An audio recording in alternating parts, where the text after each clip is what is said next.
Good day, friends. Welcome to Just an Update.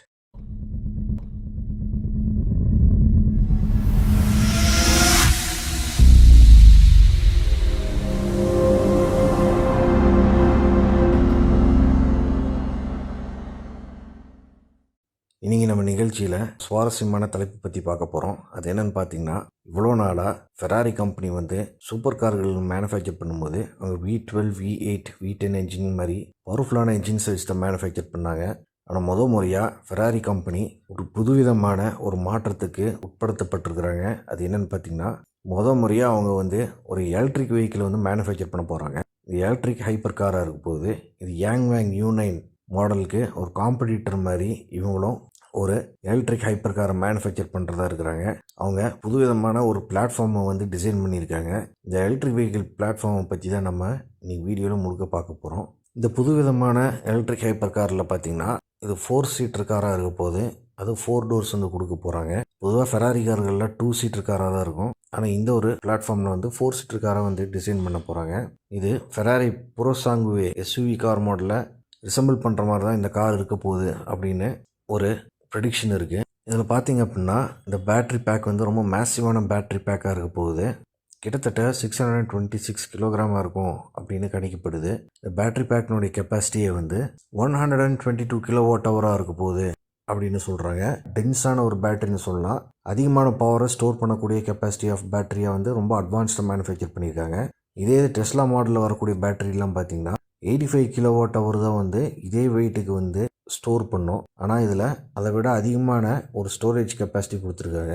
இந்த காரில் கிட்டத்தட்ட 14 மாடியூல்ஸ் யூஸ் பண்ணுறாங்க. டெஸ்ட்டில் ஒரு 4 மாடியூல்ஸ் தான் இருக்கும். இந்த மாடியூல்ஸ் அதிகமாக என்ன ஆகும்னு பார்த்திங்கன்னா, கனெக்டர்ஸ் நிறைய கொடுக்கணும். கனெக்டர்ஸ் நிறையா கொடுத்தா டிரான்ஸ்மிஷன் லாஸ் நிறையாவே இருக்கும். ஸோ உங்களுக்கு டிசைடான பவர் அவுட்புட் உங்கள் வீல்ஸ்க்கு போய் சேராது. இது ஒரு ப்ராப்ளம். இந்த மாதிரி அதிகமான மாடியூல்ஸ் இருக்குங்காட்டி. ஆனால் இவங்க இந்த இஷ்யூவை சால்வ் பண்ணுறதுக்கு பிரிஸ்மேட்டிக் செல்ஸ்னு ஒரு டைப் ஆஃப் செல்ஸ் இதில் பயன்படுத்துகிறாங்க.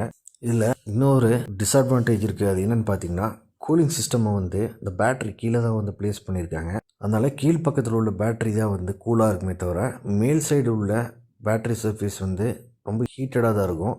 அதிகமான ஹீட்டை பேட்டரி ப்ரொடியூஸ் பண்ணுது அப்படின்னா உங்களுக்கு பர்ஃபார்மன்ஸ் கம்மியாக இருக்கும். ஆனால் இவங்க பேட்டரியினுடைய எல்லா பகுதியுமே கூலாகிற மாதிரி ஒரு கூலிங் சேனல் கொடுக்க கிடையாது. கீழே மட்டுமே ஒரு கூலிங் பிளேட் தனியாக கொடுக்குறாங்க. இது எந்த அளவுக்கு பர்ஃபார்மன்ஸ் கொடுக்க போகுது அப்படிங்கிறத நம்ம பொறுத்து இருந்தால் பார்க்கணும். இந்த EV மாடல் பார்த்திங்கன்னா 4 மோட்டர் வரும். ஃப்ரண்ட் சைடில் இருக்கக்கூடிய 2 மோட்டரும் 282 ஹார்ஸ் பவர் ப்ரொடியூஸ் பண்ணும். ரியர் சைடில் இருக்கக்கூடிய மோட்டர் 831 ஹார்ஸ் பவர் ப்ரொடியூஸ் பண்ணக்கூடிய கெப்பாசிட்டி மோட்டராக இதை டிசைன் பண்ணியிருக்காங்க. இது ஒரு ரியர் வீல் ட்ரிவன் கார். அது மட்டும் இல்லாமல் இதில் ஆக்டிவ் சஸ்பென்ஷன் கொடுக்குறாங்க. இந்த காரில் ஃப்ரண்ட் சைடில் டபுள் விஷ்-போன் சஸ்பென்ஷன் யூஸ் பண்ணுறாங்க. ரியர் சைடில் உள்ள ஃப்ரேம்ஸ்லாம் மோட்டர் ரயில ப்ளேஸ் பண்ணும்பொழுது அதுக்கு ரப்பர் புஷிங்கோட இவங்க ஒரு ஃப்ரேமை ப்ரொவைட் பண்ணுறாங்க. இது வைப்ரேஷனை நிறையா டேம்பன் பண்ணும்.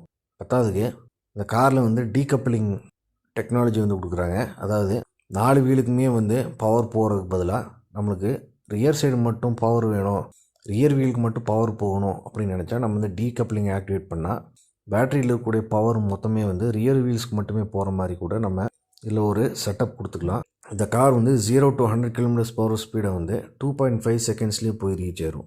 ஸோ அப்படி ஒரு காரை இதில் டிசைன் பண்ண போகிறாங்க. இந்த EV பேக்கை வச்சு டாப் ஸ்பீடு 309 km/h ஸ்பீடை போகிற மாதிரி இதை டிசைன் பண்ண போகிறாங்க. பத்தாவதுக்கு ரேஞ்ச் 528 km கொடுக்குற அளவுக்கு இதை டிசைன் பண்ணியிருக்காங்கன்னு சொல்லலாம். நான் இந்த வீடியோவில் ஃபெராரி கம்பெனியினுடைய புது EV பிளாட்ஃபார்ம் பற்றின ஒரு டீட்டெயில்ஸ் தெரிவிச்சிருக்கேன். மேற்கொண்டு உங்களுக்கு தகவல்கள் தெரியும் நினச்சிங்கன்னா கீழே கமெண்ட் செக்ஷனில் உங்கள் கருத்துக்களை தாராளமாக பதிவு செய்யலாம். வீடியோவை பார்த்ததுக்கு நன்றி.